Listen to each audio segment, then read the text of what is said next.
champion. I'm a killer, I'm a savage, been that way since the beginning. Me and Twizzy really spitters, why the hell is y'all pretending? We just youngins on the loose, ain't no need for apprehending. And we never second guessed it, cause we always had a vision. I'm a beast, I'm a dog, tell me what's the plan of action? When I tell you that I want it, pull them out like Janet Jackson. Put your name on the boat, but you know I'm still a captain. When the liquor's in my system, baby, anything can happen. Got the west side of this, girl, I stress out for this. Got that cold blood in my veins like a reptile in this. Gotta make room for my team, don't get exiled in this. Trying to find Mr. Right and get you left out of this shit, yeah. I've been trying to find my way back home. I've been riding down this road too long. Yeah, mama, I'm coming. I'ma keep running and running. I'm a champion. I'm a champion. I'm a champion. I'm a champion. I'ma keep running and running. I'm a champion.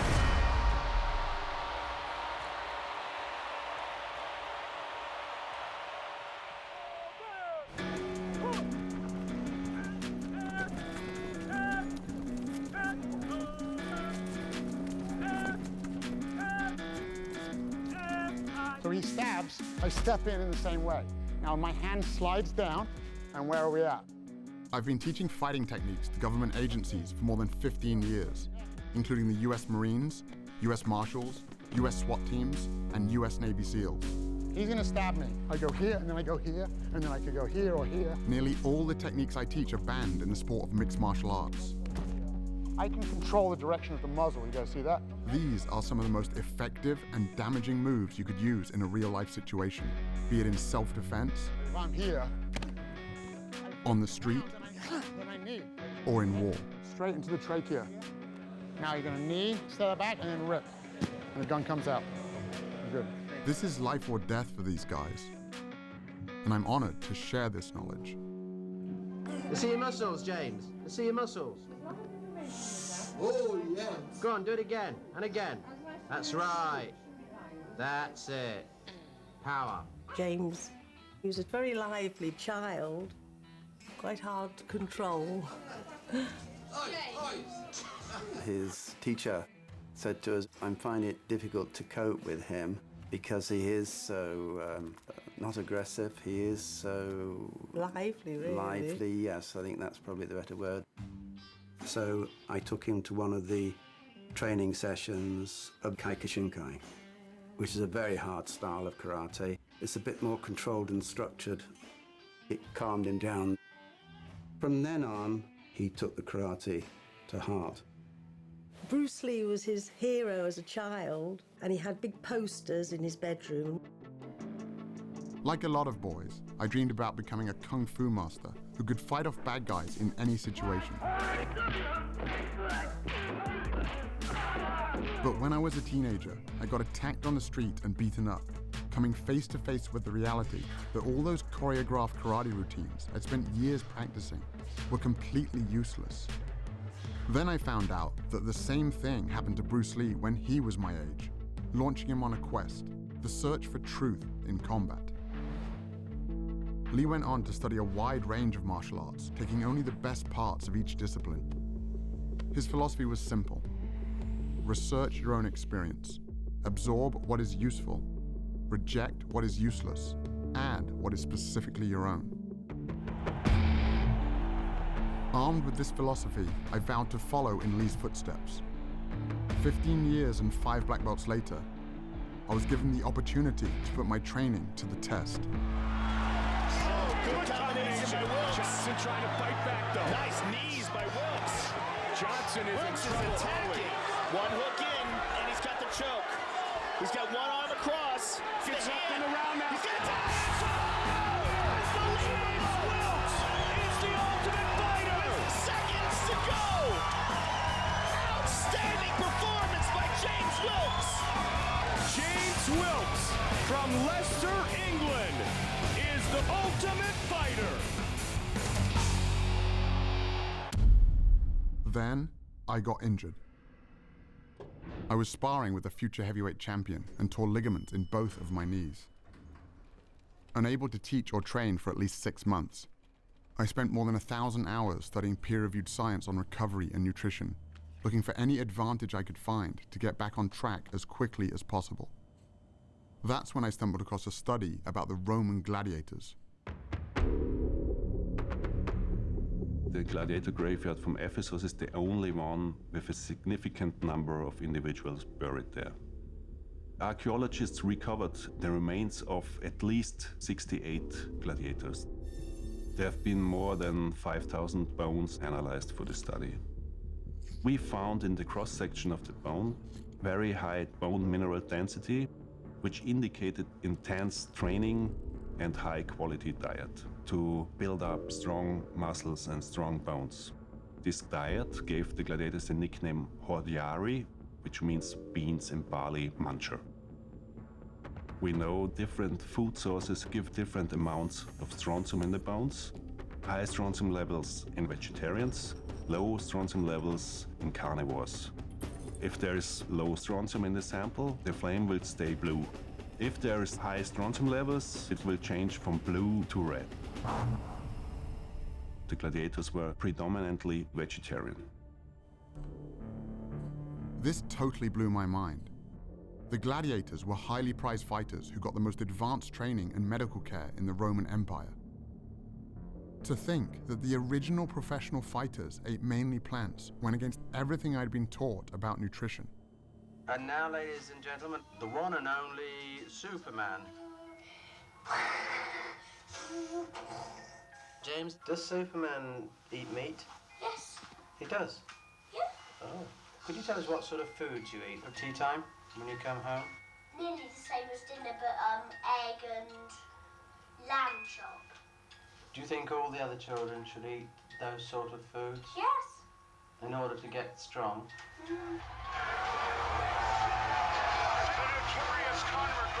Even in the UFC, this idea that meat makes you tough had become a focal point for one of the most anticipated fights in the history of the sport, between Conor McGregor, the world champion in 2 different weight classes, and Nate Diaz, who accepted the fight with only 11 days' notice after McGregor's original opponent pulled out.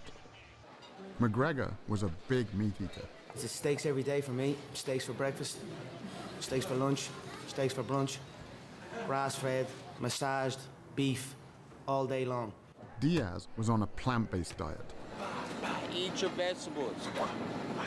And McGregor had a field day with it. This man, let's eat, can he fight? I'm a lion in there. Your little gazelle friends are going to be staring through the cage, looking at your carcass getting eaten alive. McGregor was feeding off a stereotype that was pretty much universal. You eat like a vegetarian.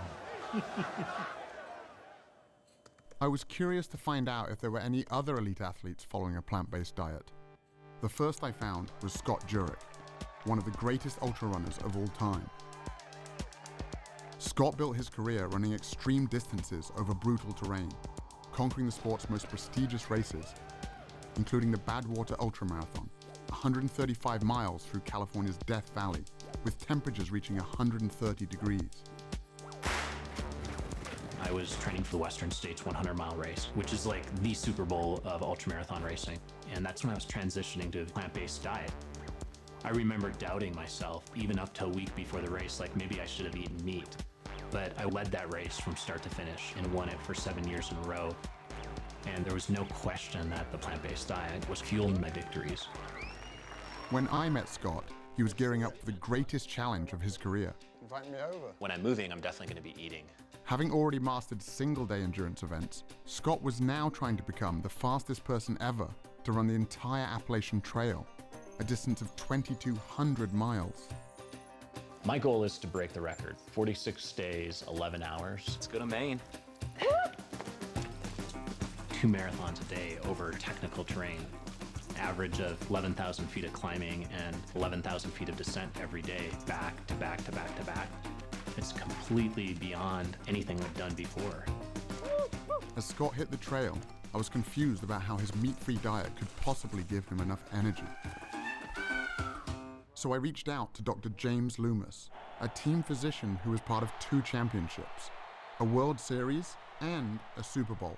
What I found in the locker room was some pretty outdated ideas about nutrition. You would go to a pre-game dinner with the football team and you would see this spread. There would be steak and chicken, very much protein-oriented, because their perception was that the protein is what sustains their energy. But in fact, that's not the case.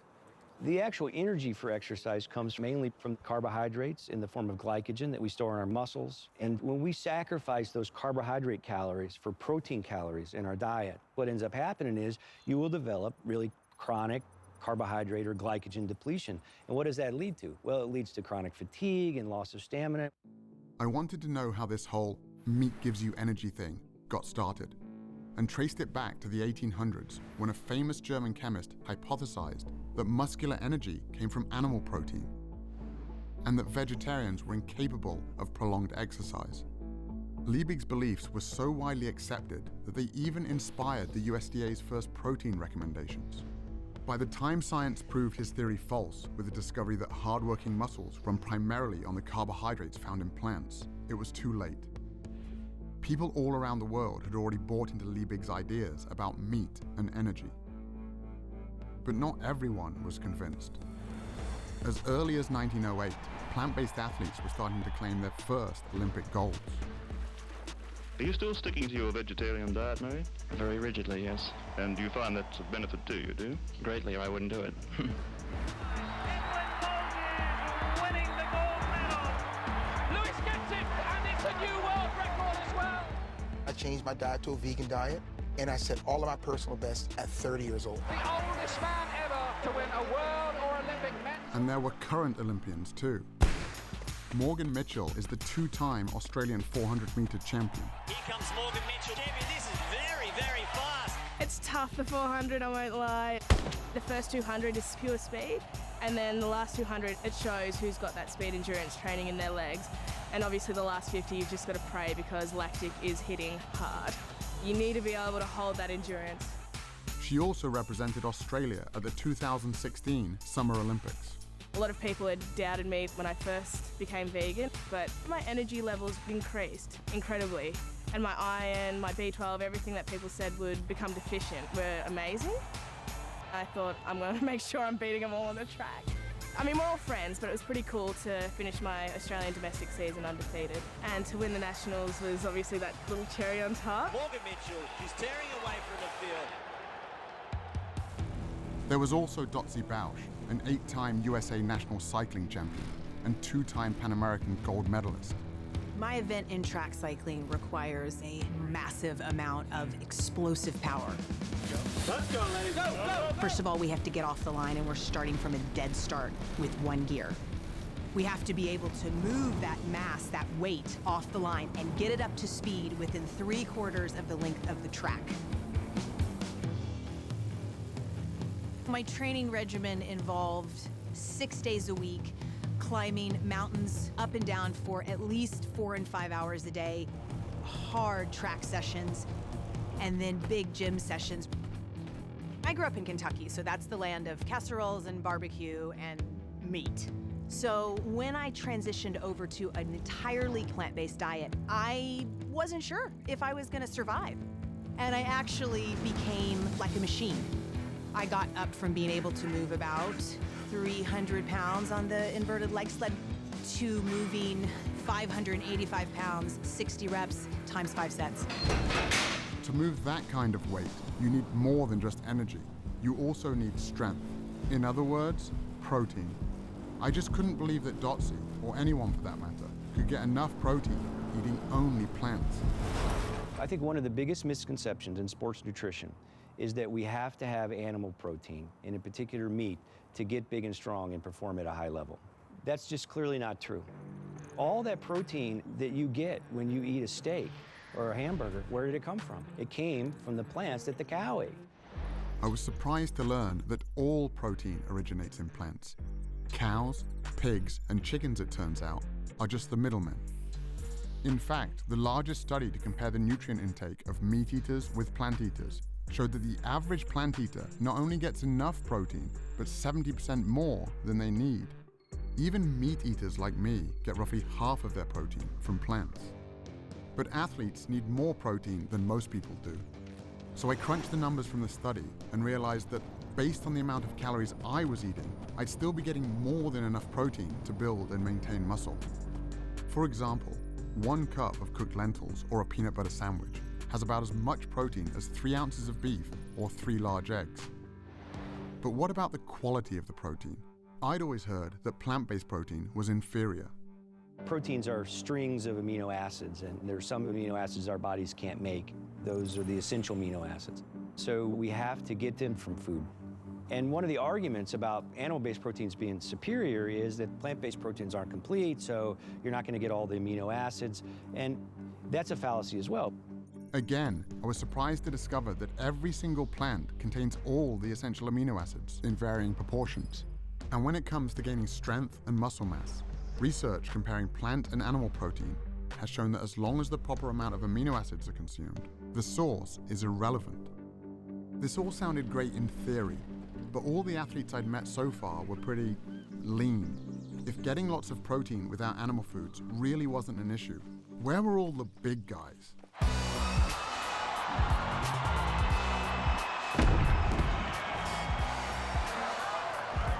Kendrick Farris was the only male weightlifter to represent the United States at the 2012 and 2016 Olympic Games. Olympic-style weightlifting is going from the ground to overhead in 1 or 2 explosive movements, the most explosive movements that can be done.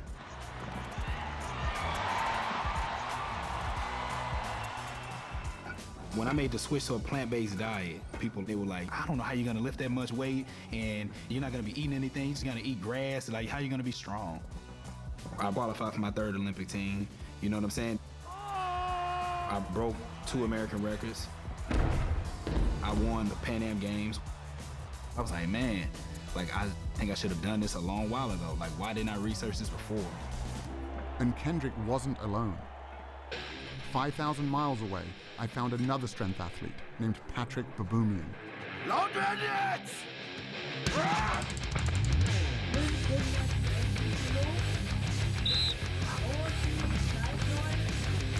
Patrick is one of the strongest men on the planet, with multiple world records, including the front hold, the keg lift, and the log lift.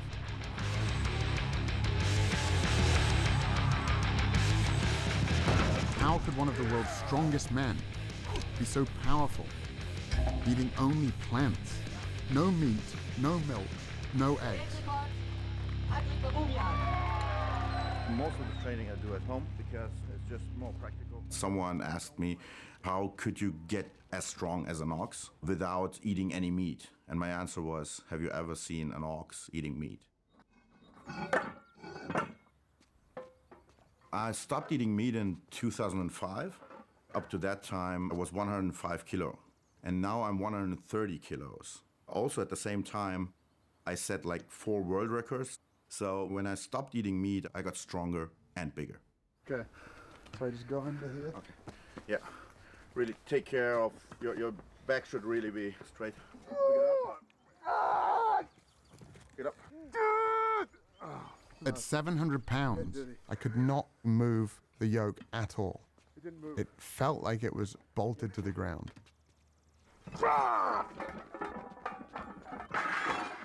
And that was just his warm-up weight. It's hard to fathom how strong Patrick really is. It's almost superhuman.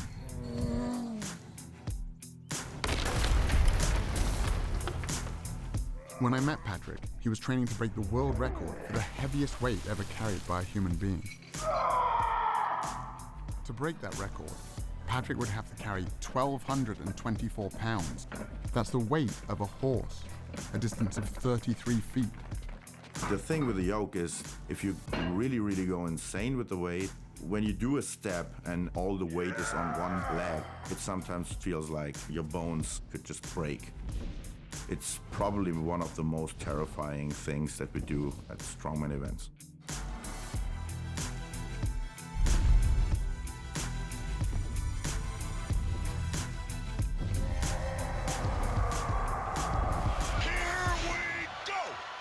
When Nate Diaz stepped into the cage to face Conor McGregor, the Vegas oddsmakers had Diaz as the 4-1 underdog.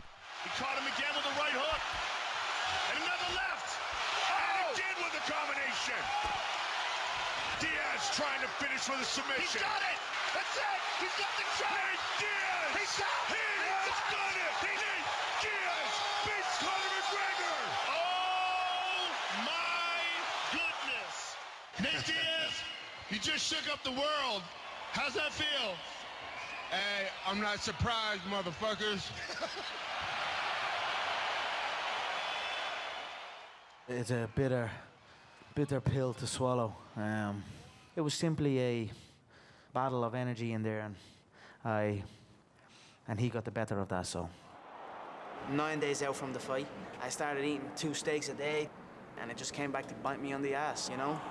This was the greatest upset in UFC history, and it turned out Nate wasn't the only plant-based fighter out there.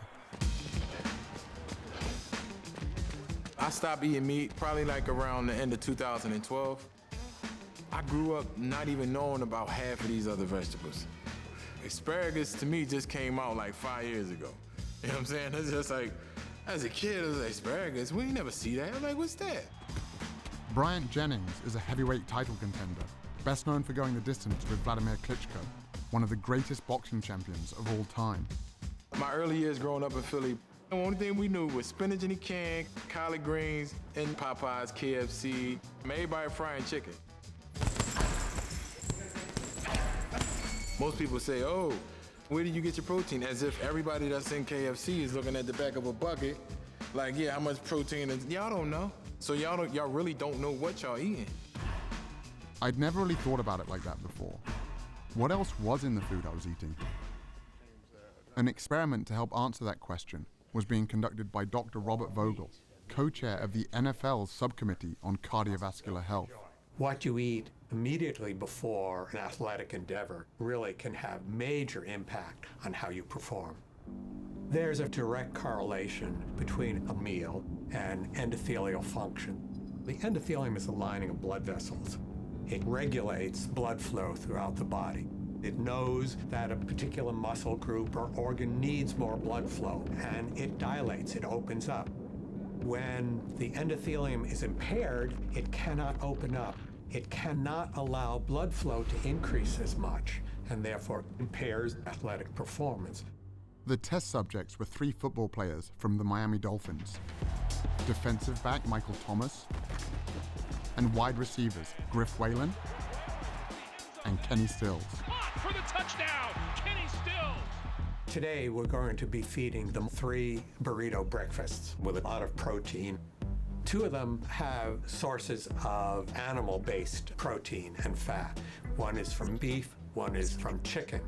Third is a plant-based burrito, which has beans in it. So the protein and the fat came from a plant-based source. Tomorrow, we're going to feed them all bean burritos.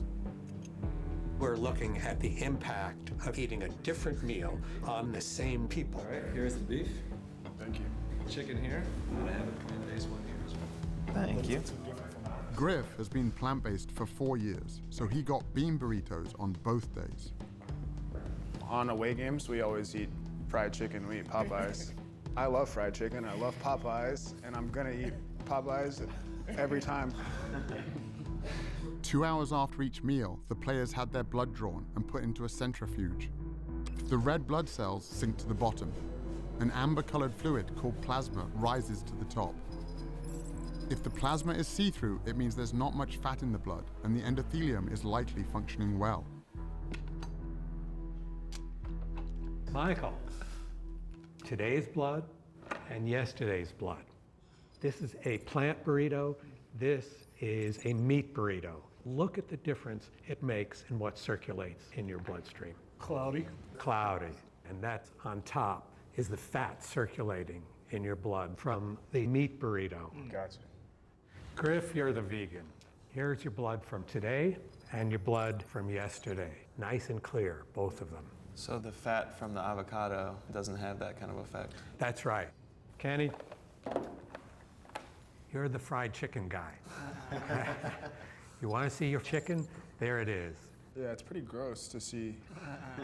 Sources of animal-based protein and fat have a tremendous impact on endothelial function. That lasts for 6 or 7 hours after you eat. So if you have bacon and eggs for breakfast, or a hamburger for lunch, and a steak for dinner, this is going on all day long. Your blood is always cloudy, and the ability to operate at your best is always impaired. Damn. I guess I won't be eating my fried chicken no more. Dr. Vogel's experiment was backed up by numerous studies measuring how a single animal-based meal can impair blood flow. I also found a large body of research showing that plants have the opposite effect, improving endothelial function and increasing blood flow. Controlled studies show that simply drinking beet juice before training allows subjects to cycle 22% longer and bench press 19% more total weight. I've seen races where it has come down to the 1,000th of a second. Sometimes you have to do things that you know your competitors aren't doing, getting every single advantage you can.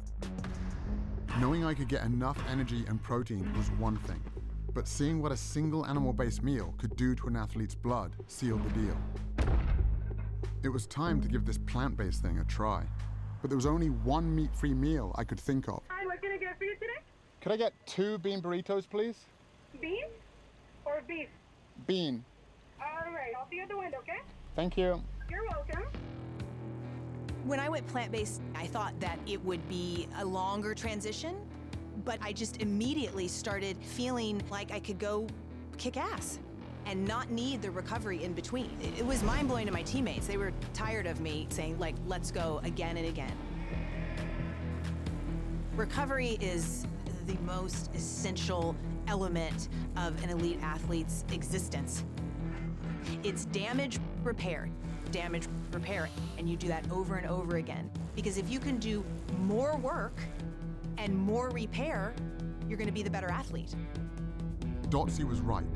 Bouncing back quickly between workouts is a huge advantage for any athlete. But the idea that food could be the secret weapon, I had to find out more. Dr. Scott Stoll is a former Olympian and a team physician for the USA Olympic team. I work with professional athletes that are very interested in protein. Protein's important, but which package is your protein coming in is the better question to answer. The plant-based protein versus the animal protein, which package is going to help the body overcome inflammation and help the body to recover? In animal products, you're getting protein packaged with inflammatory molecules like Nu-5GC, endotoxins, and heme iron. When we consume animal products, it also changes the microbiome, the bacteria that live in our gut. And the bacterial species that have been shown to promote inflammation overgrow and begin to produce inflammatory mediators like TMAO. The study that showed that a single hamburger impairs blood flow also showed that it can increase measures of inflammation by 70%. In the arteries, inflammation reduces blood flow. In muscles and joints, it can increase soreness and delay recovery. In plant-based protein, you're getting protein that's packaged with antioxidants, phytochemicals, minerals, and vitamins that are going to reduce inflammation, optimize the microbiome, optimize blood supply, and optimize your body's performance. The antioxidants Dr. Stoll was talking about are found almost entirely in plants, which have, on average, 64 times the antioxidant content of animal foods. Even iceberg lettuce has more antioxidants than salmon or eggs. As a result, switching to a plant-based diet can help reduce measures of inflammation by 29% in just 3 weeks. I was about ready to retire, as I should have been, because I'm like 35 at that time. But I just kept getting better, and so they had to take me to the Olympics. We were complete underdogs as Team USA. In our semifinal ride against Australia, we were down by 1.7 seconds. No one's ever come back in team pursuit from a deficit that large. And we beat them on the line by 8/100ths of a second.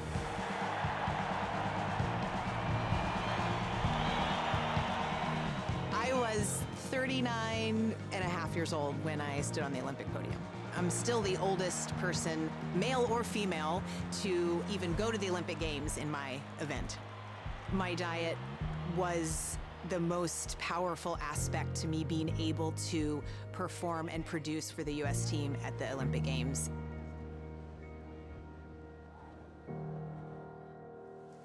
All of these athletes and their stories were impressive, but my goal from the beginning was to recover from actual injuries, like the damage I'd done to my knees. And he's down at the line of scrimmage in the arms of Derek Morgan. Derek Morgan had been on a similar journey. In the NFL, the injury rate is 100%. It's a violent game. Hit hard and goes down there.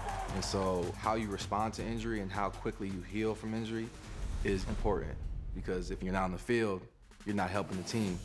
I was reading the research and seeing that a plant-based diet could be beneficial specifically for recovery. And so I started incorporating it, and I started seeing really good results with it. I was recovering better. I wasn't getting as sore. I was a lot less swollen. Basically, to confirm what I was feeling, I got my blood tested. 6 months after being on the diet, all of my markers were down, my blood pressure, my cholesterol.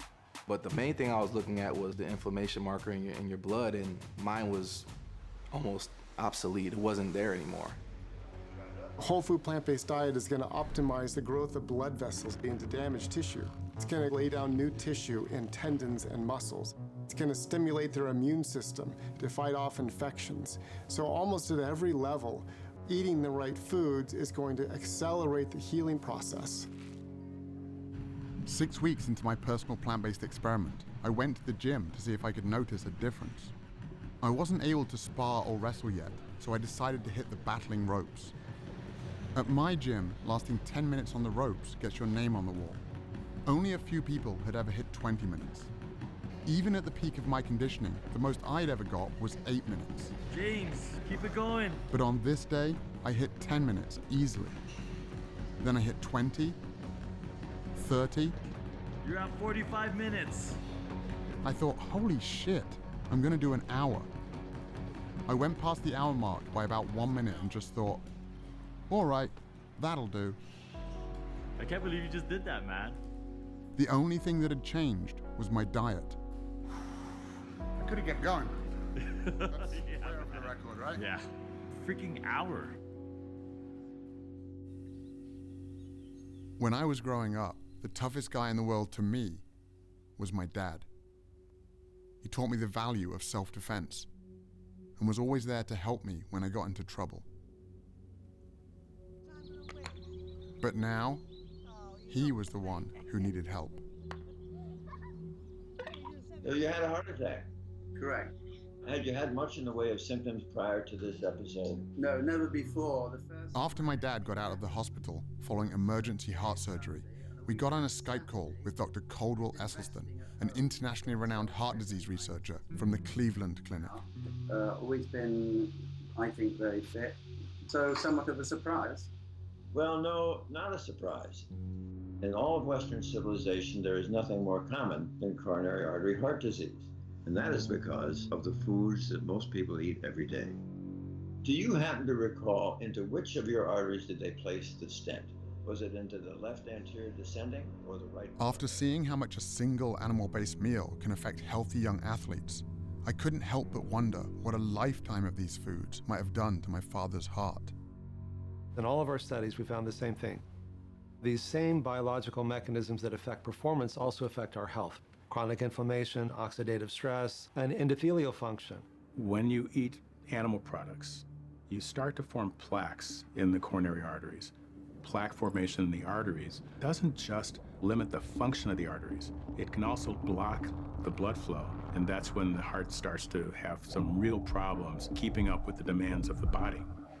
In terms of heart disease, oftentimes there's confusion. People think that, well, I don't eat red meat, so I'm okay. We know that it's more complicated than that. It's not just red meat. It's not just the fat. For nearly 50 years, we were told that the primary cause of heart disease was saturated fat and cholesterol, and that leaner meats, lower fat dairy products, and egg whites were the solution. But the research now shows that the other inflammatory compounds in animal foods, like those that can impair athletic recovery, also play a significant role in the development of heart disease. We're going to do a whole lot better by just getting rid of the animal products. And there are really good biochemical reasons for that. Heme iron is one of them, for example. Heme iron is from an animal source, right? So most commonly you think red meat, even though poultry have it, fish has it. They did a meta-analysis looking over 6 prospective dietary studies, over 130,000 patients, and they came to the conclusion that 1 milligram a day of heme iron is associated with a 27% increasing risk of coronary heart disease. To put that in perspective, an average hamburger patty has about 2 to 3 milligrams. And it isn't just the iron in animal foods that can cause problems. It's actually the animal protein itself. It's not just red meat, not just chicken, not just eggs, not just milk. It's the ingestion of any animal protein. At that moment in time, a process begins at a chemical level inside the body. When the protein found in animal foods is cooked, preserved, or even just digested by our gut bacteria, highly inflammatory compounds are formed that corrode our cardiovascular system. This helps explain why people who get all of their protein from plants reduce their risk of heart disease by 55%. It would also help explain why the only diet that has ever been shown to actually reverse heart disease is a plant-based one. What we found is that in the first month, there was improvement in blood flow and the heart began to pump blood more normally. After a year, even severely clogged coronary arteries became measurably less clogged, and even more improvement after 5 years. But in the randomized control group, who were doing just what their doctors told them to do at the time, less red meat, more efficient chicken, little exercise, and so on, their arteries got more clogged after 1 year, and even more clogged after 5 years. Humpty Dumpty sat on the wall. While all of this sounded promising, my dad didn't just need to get better, he needed to get better fast. The stents in his heart were only a temporary solution. He could have another heart attack at any moment. I found some hope at a firehouse in Brooklyn, where Dr. Esselstyn's son Rip, a former firefighter and professional triathlete, was launching some of New York's bravest on a powerful new program. What's the #1 killer of firefighters in the line of duty? Heart attacks. 67% of firefighters who perish from the line of duty die of heart attacks. So this right here, that is what we call a healthy artery. The blood can flow through this huge opening here, and this is what happens after decades on the meat and dairy diet. Okay? If you guys have been eating this way, I want you to take the 7-day rescue challenge. We bought you guys plant-based groceries. I want you to give yourselves the chance to see what your internal biochemistry does in just 7 days. I know my cholesterol is elevated, my LDLs are always very high. The same job that I was doing like 10 years ago without an effort, without taking an effort. Despite working out all week, playing sports, my cholesterol's high and growing by about 10, 15 points every year for the last 5 or 6 years. I realized a couple salads a week, it doesn't really cut it. I got 2 kids, so hopefully I'll feel better, have more energy, and add some years to my life. I went to see if I could get my dad to make these same changes to his diet as soon as possible. Well, what are you suggesting? Well, let's do the shopping. Tomatoes, cucumber, we have hummus dips, blueberries. But my dad can be a little stubborn, soya yogurt, and that's about it, I think. so I wasn't feeling that hopeful. We'll just drink tea. I come from a town called Melton Mowbray, known in England as the rural capital of food. It's the home of Stilton cheese and the world-famous Melton Mowbray pork pie. The pace of change here is very slow. And my dad, like most of us, is a product of where he grew up. I just couldn't imagine someone as set in his ways as my father making such a big switch. On the top there, worth another 20 quid. Feels 50 quid a lot. Until I got home and went back to the gym. You push me. Ball here. I've spent years working out with Lucius Smith, He was a cornerback in the NFL, has a black belt in jiu-jitsu, and was my strength and conditioning coach. That's it. More arms, I told Lou about the research I'd been doing and what happened to my dad. And he'd never mentioned this before, and he said, I've been on a plant-based diet for almost 10 years. Lou is 60 years old, not far off my father's age. Most guys my age can keep up with their grandchildren. My grandchildren can't keep up with me. When I went from an animal-based diet to a plant-based diet, my blood pressure went down to like 110/70. My heart rate, sometimes it's been under 50, like 48, 47. I'm more focused, I'm more relaxed, and I noticed that I have a lot more energy because of the plant-based diet. Come on, man, come on. People in their 20s, they come in here. We do a workout. I sustain the workout a lot easier than they do. We can come in here and do 800. Listen to what I just said. 800 kettlebell swings and snatches in one workout. They can't make it. I'm not kidding you. They can't hang, man, I'm telling you. They can't hang. There was another guy my dad's age who had also made a big change. I ate a lot of meat. I ate my 10, 15 eggs a day. And, had my 250 grams of protein a day because I weighed 250 pounds. One and only Arnold Schwarzenegger. But as I got older and as I started reading up on it, I recognized the fact that you really don't have to get your protein from meat or from animals, as far as that goes.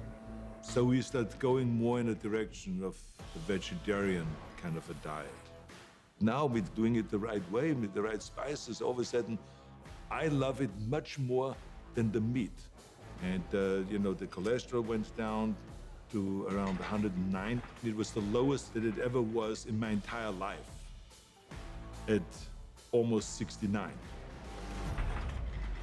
What we eat has a major impact on our health and our well-being in every way we can measure. People who eat a diet that's high in animal protein have a 75% increased risk of premature death from all causes, and a 400% to 500% increased risk of death from most forms of cancer, prostate, breast, colon cancer, as well as type 2 diabetes. The amino acids that come from animal sources tend to make our cells rev up and multiply faster. For example, there is accumulating evidence that high consumption of proteins from dairy sources is related to a higher risk of prostate cancer. That chain of cancer causation actually seems pretty clear. Cancer has been linked to other animal foods as well. Research funded by the National Cancer Institute found that vegetarians who add 1 or more servings per week of white meat like chicken or fish more than triple their risk of colon cancer. So it's not one set of dietary guidelines for improving your performance as an athlete, another one for reversing heart disease, a different one for reversing diabetes, a different one for reversing prostate cancer. It's the same for all of them. As groundbreaking as all of this nutritional science was, I also found it really confusing. How could meat be so bad for us if that's what our ancestors were supposedly built to eat? When we think about the diet of early humans, we're often drawn to thinking about meat, but plant foods were more important than the archaeological record gives credit for. The food that could be relied on wherever you were was the plant food.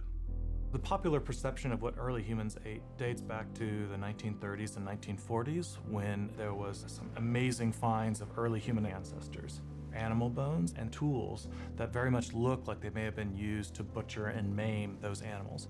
So very early on, we had this notion that meat had a disproportionately larger role in the diet of early human ancestors than it actually did. The bias in the archaeological record toward stone and bone preservation over things like plants has led to a very skewed view. If we look at deep time, bones and stone tools preserve very well, but plants decay very rapidly. What's exciting, though, is in the last decade, we've started to realize microscopic fossils of plants do preserve quite well. And so we're revisiting some of these earlier Paleolithic sites and finding abundant evidence of plants. Advanced technologies, like those used to analyze the gladiator bones, have allowed scientists to take a closer look at the tools, bones, and teeth of our ancestors, leading to the discovery that early humans ate mostly plants. And the reason for this is actually quite simple. Humans do not have any specialized genetic, anatomical, or physiological adaptations to meat consumption. By contrast, we have many adaptations to plant consumption. We have longer digestive tracts than do carnivores, and this allows humans to digest plants and fibers that require longer processing time. We also lack the ability to produce our own vitamin C. Vitamin C is found in plants, so the fact that we cannot make our own indicates just how reliant upon plants we actually are. This is why we have trichromatic vision. This is very different from carnivores, which have dichromatic vision. We can see more colors, and this is very important, especially if you need to find fresh, ripe fruit. We have a brain that just is desperate for glucose. It's such a fussy organ. That's the only thing it really takes in for energy. Well, meat's not a very good source of glucose. To have a big brain like this, you need to eat something different. And the most efficient way to get glucose is to eat carbohydrates. But what about our teeth? Aren't they proof that we're built to eat meat?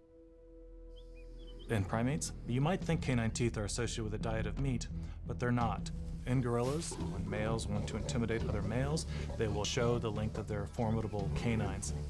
On the other hand, carnivores have distinctive teeth, and they're shaped like scissor blades. They simply shred the meat off and they swallow. Compare that to the teeth of a human being, square and low cusped for crushing and grinding tough plant tissues. Right there in your own mouth is the best evidence we have for a diet that could not have been meat. If you just got placed in some ancestral environment, the best thing you could be equipped with is not a very sharp spear. The most important thing you could be equipped with is knowledge of which plants you can eat. Suddenly it all made sense. The reason an animal-based diet isn't good for us is because our bodies aren't built for it. It's simply the wrong type of fuel. The only thing that didn't really fit was B12, an important vitamin that everyone kept warning me you could only get from animal foods. It turns out that B12 isn't made by animals after all. It's made by bacteria that these animals consume in the soil and water. Just like with protein, animals are only the middlemen. Before industrial farming, farm animals and humans could get B12 by eating traces of dirt on plant foods or by drinking water from rivers or streams. But now, because pesticides, antibiotics, and chlorine kill the bacteria that produce this vitamin, even farm animals have to be given B12 supplements. And up to 39% of people tested, including meat eaters, are low in B12. As a result, the best way for humans to get enough B12, whether they eat animal foods or not, is simply to take a supplement. When I caught up with Scott a full month into his 2,200-mile trek, he had fallen well behind record pace. Not even a week into the journey, I developed a quadricep tear. I had to start thinking, okay, how am I going to get through this? There are no rest days when you're setting a speed record on the Appalachian Trail. I needed to recover while I was still pushing my body to the brink, waking up the next day and the next day after that and doing the same thing. I really had to trust in my training and trust in my nutrition to help me get up each morning at 4:30 and put another 50 miles in. With only 12 days left to break the record, Scott still had 550 miles left to go. They were experiencing record rainfall in Vermont when I went through, and there's just no way that I could be prepared for it. I was trying to make up all the ground that I'd lost with the injury, trying to get back on record pace, getting 2 to 3 hours of sleep or less, night after night after night, going over some of the most remote stretches. I put in 26 hours straight. But the Appalachian Trail keeps throwing more and more mountains at you. It never really lets up. And by the time I actually got to New Hampshire, the White Mountains just obliterated me.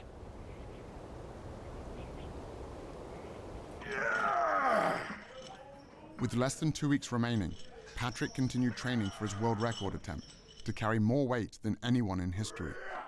I started lifting weights when I was 14 years old because I was kind of wimpy and small in that time. and I wanted to be some kind of hero, able to help if something happened.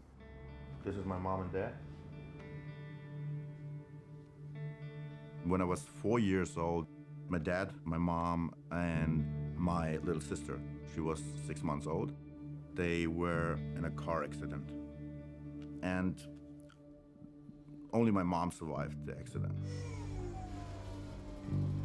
So when I was young, I had these fantasies of being super strong, and if someone got trapped, being able to help them get out.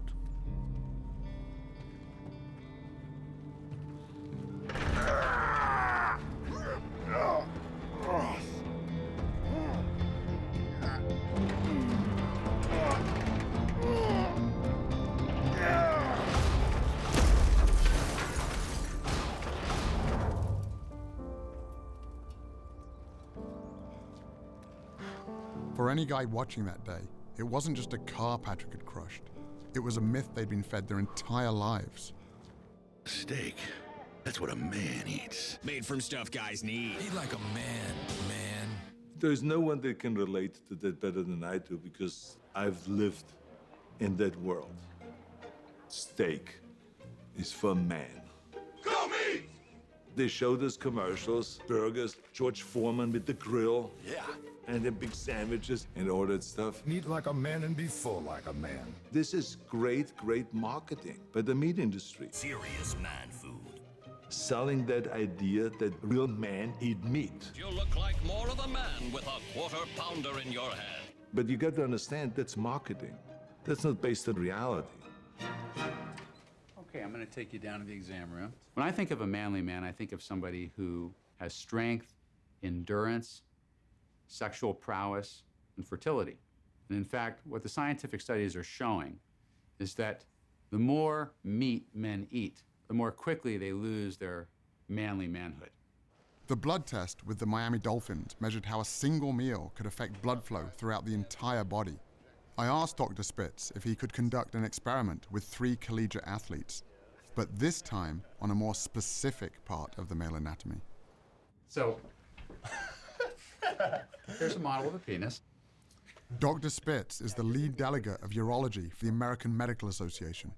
When it comes to the penis, he literally wrote the book. Now, you're going to be putting this device on yourself. One ring goes on the base of the penis, and the other ring goes on at the tip of the penis, just behind the head of the penis. It knows how tight to squeeze to know when an erection is starting, because when it squeezes, it'll determine, oh, it's now of a larger circumference, something's happening. What we're going to look at is what effect the meal you have has on your erections that night. And you're going to be eating 2 different kinds of meals.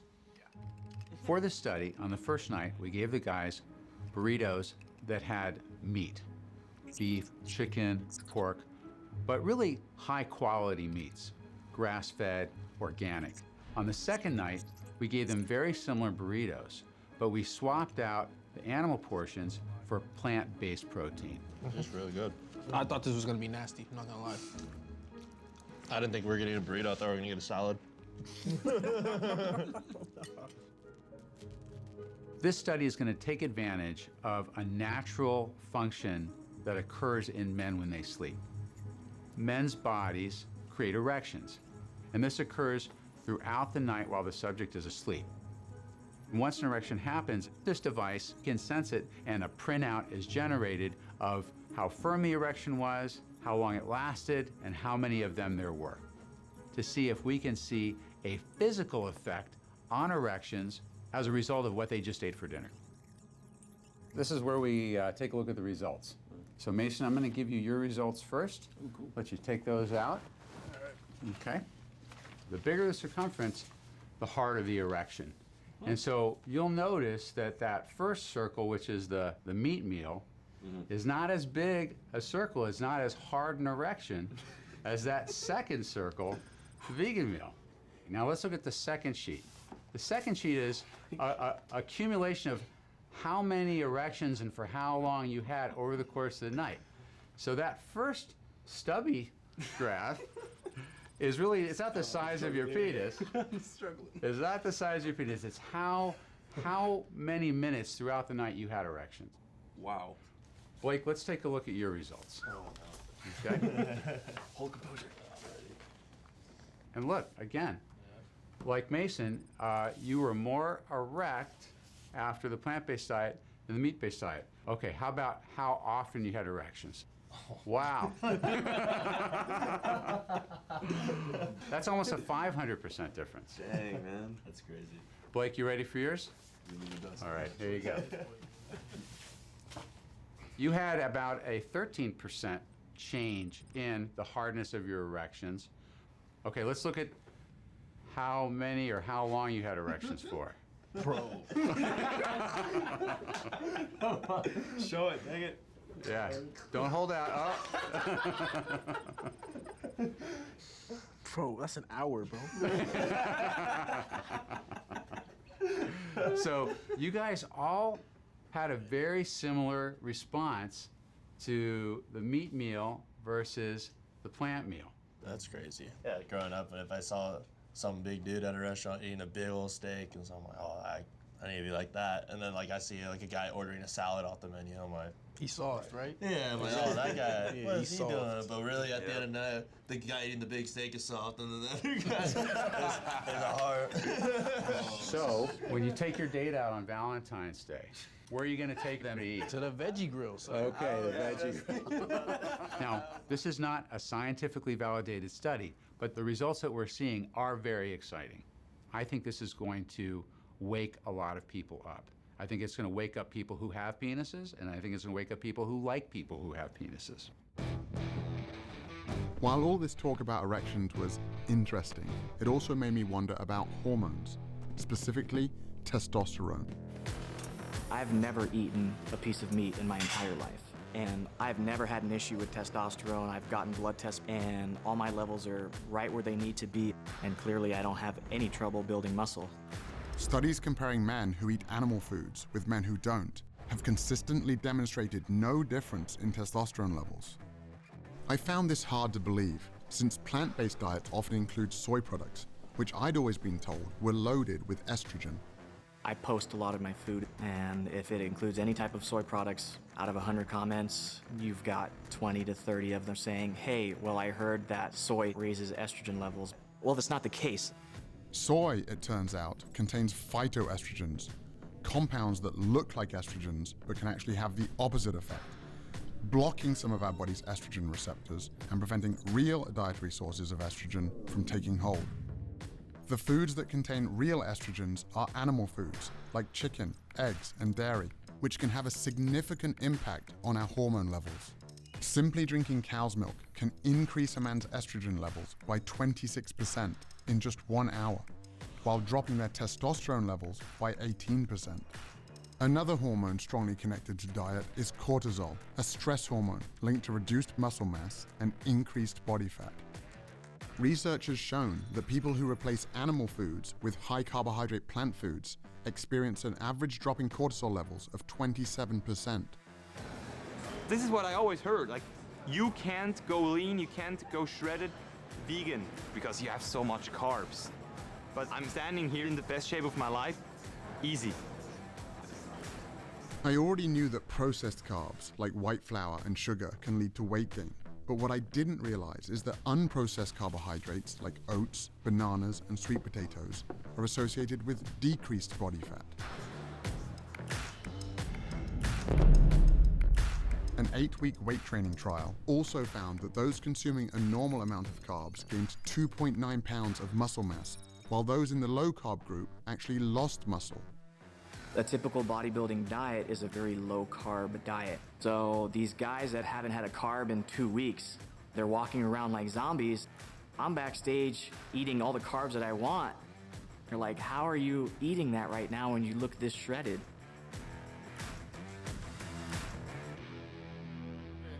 Back in Nashville, Derek introduced me to his wife Charity, a professional chef who had helped inspire a big transformation. Nice to meet you. When I started cooking plant-based, whatever I made for dinner, I made a bunch of it and would send it over to the facility for Derek to eat for lunch because I knew he had no options other than a side salad. You've seen Derek. Do you think a side salad is gonna fill him up? You know, I love to eat. In the beginning, I was like, I gotta psych myself out to say, I don't care about flavor anymore. It wasn't really a sacrifice. She was still cooking, you know, mac and cheese and chicken wings, just plant-based. It's taking that love that you have for food and just changing it over to better ingredients. And so I brought it into the cafeteria, and I had teammates coming up to me. Guys were taking jabs and cracking their jokes. At the end of the day, the reason why I was doing it was to become a better player, which inevitably is going to help the team. Players started looking over like, okay, that smells good. They were like, whatever you send Derek, send me. I was like, all right, good. It started with 5 guys, and now middle of season, 13 players. I never intended this to be a business at all. But the last 15 years, we haven't been to the playoffs. So I'm gonna do anything that I could do to help this team. There she go, how you doing? How you doing? Hopefully you're hungry. Oh, definitely. Sundays are good. After the game, me and the guys are always looking forward to mealtime. How you doing? You come with an empty stomach? It's a good time in this kitchen. These are plant-based burgers, grill up, smell, taste like beef. And I'm making truffle mac and cheese, buffalo wings, kale, Caesar salad, crispy Brussels sprouts with a smoked sauce reduction. And we'll finish off with the peanut butter cheesecake. Oh, yeah. Oh, wow. Yeah. Thank you, Dad. So you guys were eating Charity's meal plan that she saw. And before, what was your perception? Well, I actually talked bad about y'all for like a couple weeks. Did you think you needed meat to be like strong? Right. That's exactly what I thought. I told him I feel like my whole childhood life was a lie. I definitely thought I was gonna miss it. And honestly, I haven't even thought about it again. But I felt more energized, feel stronger. It was pretty dope. And what about the taste? Tastes really good. The meals were always looking good, and I found myself sitting in a locker staring at what they eating. So, you know, I tried it, and honestly, I mean, I felt the difference, and, you know, I was able to just perform consistently. Yeah, you caught your first touchdown after you switched over, right?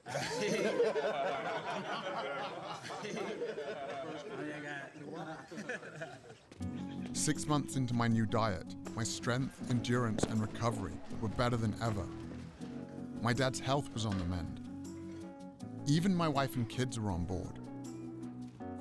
But I was also pissed off. Why didn't everyone know about this? And then I remembered my grandfather, who died of heart failure at the age of 63 after more than 4 decades of smoking. A paratrooper in World War II, he got hooked on cigarettes during a time when young people like him were being sold the idea that smoking was actually good for you. Babe Ruth, idol of millions. To sell this idea, the tobacco industry turned to famous athletes, the ultimate symbols of fitness and health. After a game, Carl Furillo of the Dodgers looks for a mild cigarette. A Camel, of course. But right around the time Babe Ruth died from throat cancer in his early 50s, the scientific evidence was starting to stack up, so a new marketing plan was required. According to this nationwide survey, more doctors smoke Camels than any other cigarette. For years, the tobacco industry said that their cigarettes did not cause cancer. And they trotted out their own paid researchers to come out with statements to confuse the issue. Despite their efforts, cigarette ads were eventually banned from sports broadcasting, just in time for another big industry to step up to the plate and start playing the same game. What's in the bag? Big Mac? Play for it. With a new generation of athletes, including me. But it wasn't long before the evidence against animal foods started stacking up as well. Now that playbook is being used by the food industry.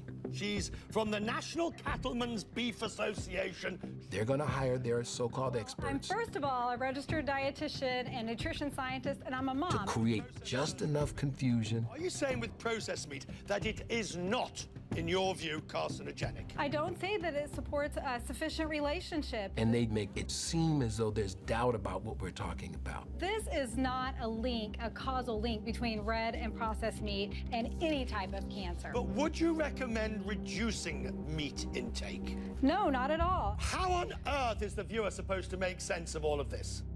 With overwhelming scientific evidence connecting animal foods to many of the most common deadly diseases, I discovered that the meat, dairy, and egg industries have engaged in a covert response, funding studies that deny this evidence while burying their involvement in the fine print. One of the hired guns paid to conduct these studies is Exponent Incorporated, a company whose research was used by the tobacco industry to deny the connection between secondhand smoke and cancer. For more than 50 years, Exponent has generated studies that challenge the health risks of everything from asbestos, arsenic, and mercury to animal foods. The formula works beautifully for people selling food. It works beautifully for people selling drugs to treat the diseases that bad food causes. And it works beautifully for the media, which can give us a new story about diet every day. Here we go again. New guidelines are muddled and confusing, and not by accident. The eggs are in. So happy about the eggs. I know, I am happy about the eggs. Eating bacon is okay. Absolutely. Okay, butter. Butter is back. But despite the appearance in our media of confusion, there is massive global consensus about the fundamentals of a health-promoting diet, and it's a diet that every time, no matter whether it's high in fat or low in fat, higher in carbs, lower in carbs, in every population, every kind of research, it's a plant food predominant diet. Every time. Just when I thought I'd uncovered every dark secret of the animal foods industry, I got invited to train a paramilitary group in Zimbabwe with a special mission. Okay, so just be very careful, guys. Stay on the rocks. Yeah. So these guys are now listed as critically endangered. There's only about 5,000 of them left on the planet. They're basically being hunted to extinction because of the value of their horn. Around $40,000 a pound.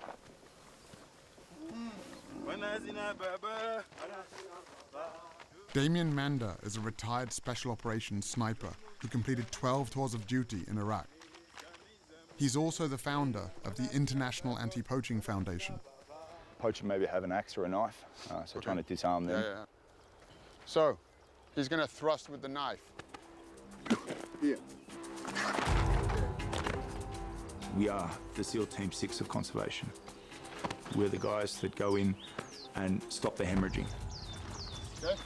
Yeah, I'll stick to my AK-47. Yeah. You stick to that. I lived every young boy's dream.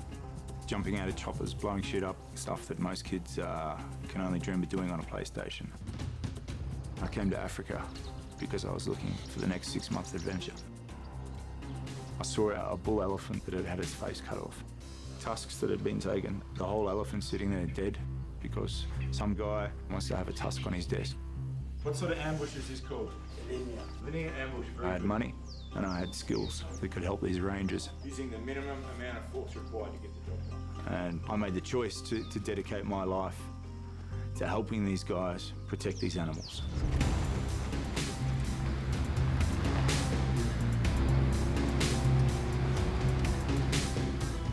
After making that choice, though, I started to realize that every day I was going out on patrol and protecting one animal and coming home at night and putting another animal on the fire. And I knew I was full of shit.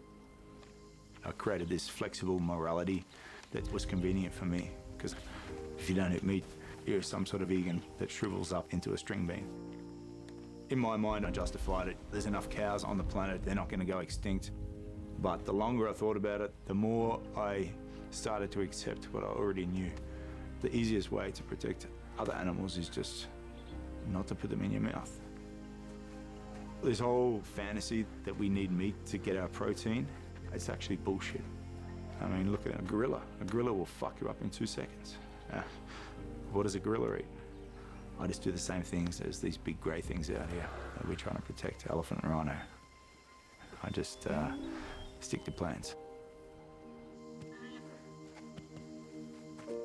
The rangers that we support patrol 5 million acres of wilderness, protecting these endangered species. But the actual biggest threat we have is the meat industry and the land that they are continually taking away from what we have left of these natural wilderness areas. Inch by inch, yard by yard, mile by mile.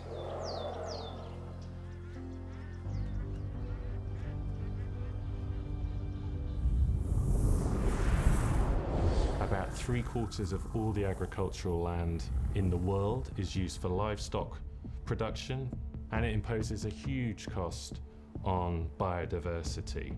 And what is the single biggest source of habitat destruction? It's the livestock sector. Meat, dairy, egg, and fish farming use 83% of the world's farmland, yet provide only 18% of the world's calories. The reason livestock require so much land is because, once again, animals are just the middlemen, consuming, on average, 6 times more protein than they produce. With more than 70 billion animals consumed globally each year, growing animal feed requires vast amounts of land, making it one of the leading drivers of deforestation. It also requires huge amounts of water. Meat plays a disproportionately large role in causing this overuse of fresh water.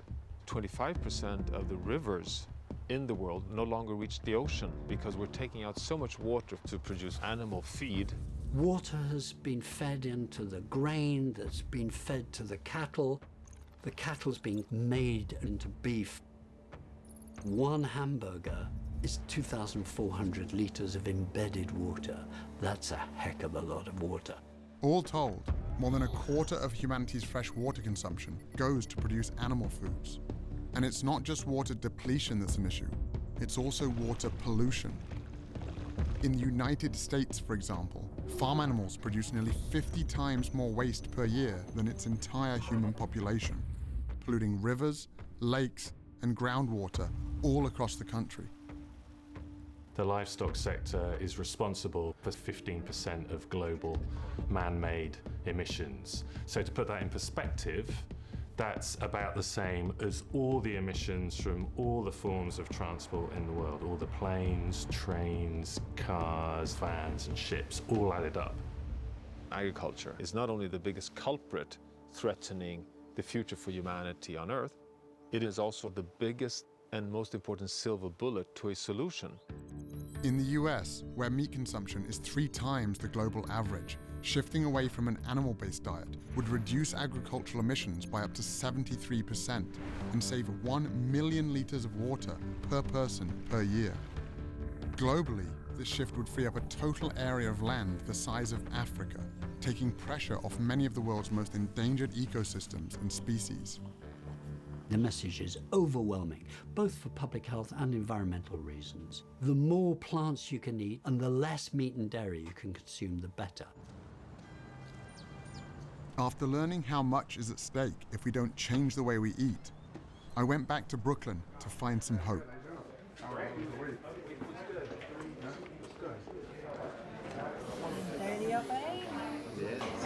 Did you do it right the whole 7 days? Yeah, the entire time. You did? Yeah. Good for you. After eating a meal, I didn't feel like, oh, I gotta go find a couch to sit on or lay down, like that. I actually felt energized and I could jump on the bicycle or go on the treadmill or something. Or fight a fire.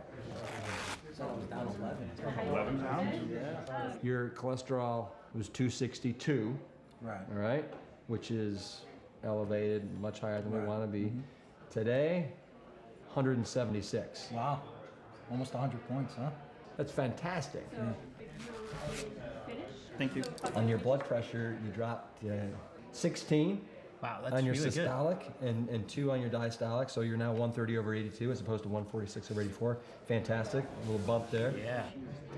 Your cholesterol was 276. I mean, you know that that's super elevated, right? Yeah, they were freaking out. They were freaking out. At the doctor's well, office. You know what? They should be freaking out now because today it was 169. Whoa, now you're talking. 169. You dropped 107 points, my man. That's amazing. Here's what we got. After 7 days, the cholesterol average drop was 21 points. The average weight loss was 6.12 pounds. You guys, instead of having arteries that looked like this here, right? You guys are on the road to having arteries that look like this here. And we know that the #1 killer of in the line of duty firefighters is heart attacks. This is a food human-created disease. And you guys don't have to be another statistic. My doctor wanted to put me on a statin, and I kind of looked at it like that was like cheating, like an easy way out, and there has to be a healthier, more long-term alternative. And then when this opportunity presented itself, I took it. When you eat a healthy, whole foods, plant-based diet, it changes the expression of your genes. It turns on the good genes, turns off the bad genes. Your genes are a predisposition, but your genes are not your fate. And even if your mother and your father and aunts and uncles all died of diabetes, cancer, even heart disease, it doesn't mean that you need to. Once I get to here, I'm going to come up and I'm going to drop my head on his face. With help from my new diet, I've fully recovered from my injuries and am back to teaching self-defense. Or I can chop here and start down here. But with a critical new component, internal defense. You can get improved blood flow. That allows more oxygen, more nutrients to the muscles. And it's not just the athletes. Armed with the truth in nutrition, I now have the tools to help protect more lives than ever before. It's good. Is it? Yeah.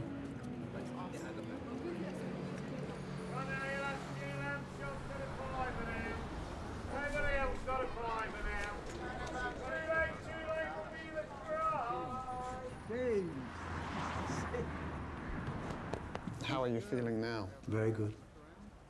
The figure that I read, it was 85% likelihood of your first attack, and that kills you. That's a high percentage, which makes me feel very blessed. Happy birthday, dear Pops. Happy birthday to you. Thank you. We've gone down the vegan route, and we now have soya milk. Marsha makes sure I have my vegetables. Insists on it now. How old are you? 71. 71. Glad to be here. What's up? What's good with you? Bruce Lee understood that the quest for truth is only useful if you're prepared to take action on what you find. It's best to lead by example. Most people say, oh, I just can't become vegan. I said, you're right, it's a process to it. I'll give you guys some vegan chocolates. People have this idea in their head that if they're going to do something, it's an all or nothing approach, and that's not the case at all. If you go to people and say, you must stop eating meat, they will say, fuck you. Who the fuck are you to tell me how to eat? But if you explain it, say, hey, why don't you try once a week? Just chill it with the meat. 50 years ago, no one talked about, hey, maybe you should just get your protein from vegetables. But now, there's many, many athletes, professional athletes in all kinds of different sports that have done extremely well staying away from animal foods. Lewis Hamilton wins the German Grand Prix. We all want to feel great. We all want to look great, have more energy. And the most important thing is about having the right fuel in your body. I can't remember feeling this great in my whole 32 years of my life. At the 20, cuts back to the 15, and Matthews goes! Opening play, touchdown for the Titans. And I don't ever remember a comeback like this. This is unreal. This was our best season in the last 15 years. Sack, that was Arakpo and Derek Morgan. And we had about 14 guys on plant-based diets. Jarrell Casey, Brian Arakpo. Bright spot in this game was this Titans defense. Oh my goodness! Double-digit sacks for Derek Morgan. He had his best season of his career. Titans on their way to the playoffs. We did it, baby! And the playoff win on my birthday was probably the pinnacle of my career so far. Everybody's talked about the defensive line in this diet. It was the burritos. It was the breakfast burritos. That's what it was. That'll get you to the playoffs.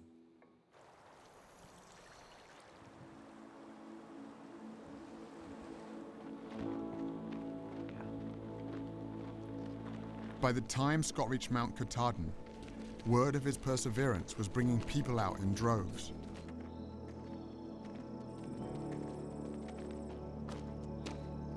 But after 46 days and nearly 2,200 miles, Scott had only a few hours left to break the record. This will be the heaviest weight that anyone has ever carried on their shoulders. Patrick will be attempting 555 kilos, which is 1,224 pounds. This is an official Guinness World Record. The potential of the human body is immense. You can come out of some of the deepest, darkest holes if you keep pressing forward. I'm gonna do this. Woo!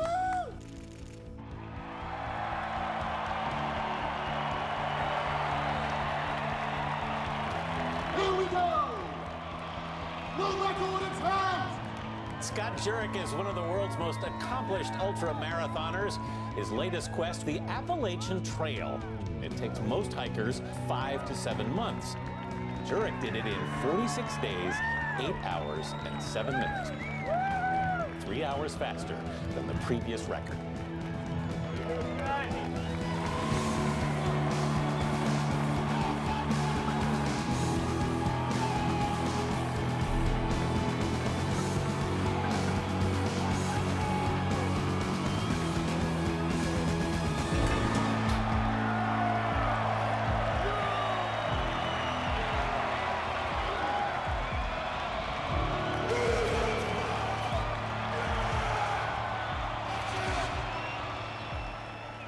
It's not about being the strongest and the biggest.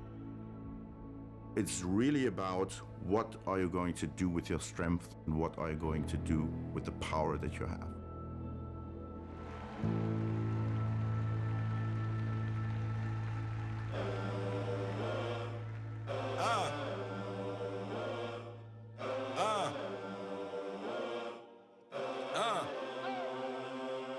I'm in it just to rewrite history, cause I'm in the mood to label us the leaders of the new school. This ain't for the radio, can't find this on YouTube. This the type of killing that these critics ain't used to.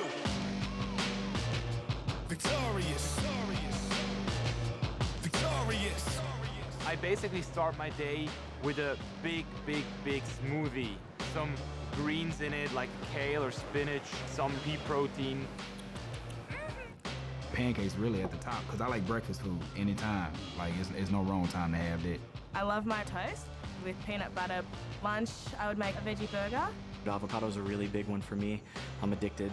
A big salad with veggies, quinoa, rice. I call it the trough bowl. And then at dinner, anything from Japanese to Mexican. I love Indian food and also with Thai curry. Really, I like pizza. If I'm about to just chow down, like really get it, man, a lasagna. If you like chicken nuggets, okay, they have vegan nuggets. If you like meatballs, they got vegan meatballs. A lot of pizza, pasta, and burgers, sometimes even at the same time.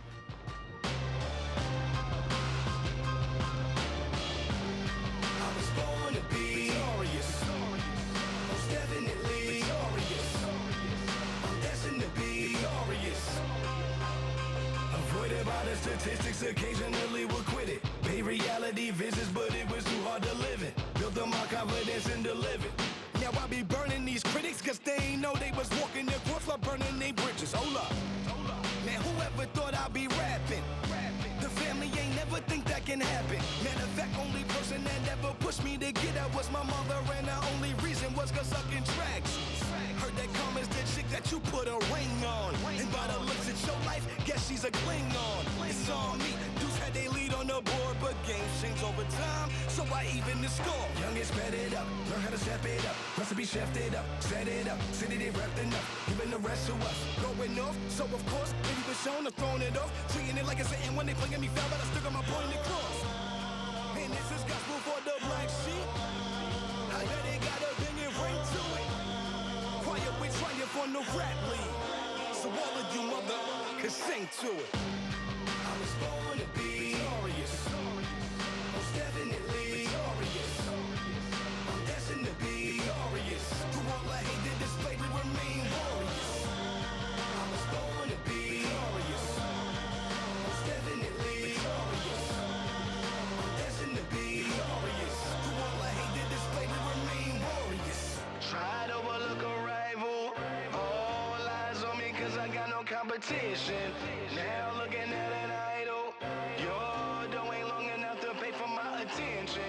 Try to overlook a rival.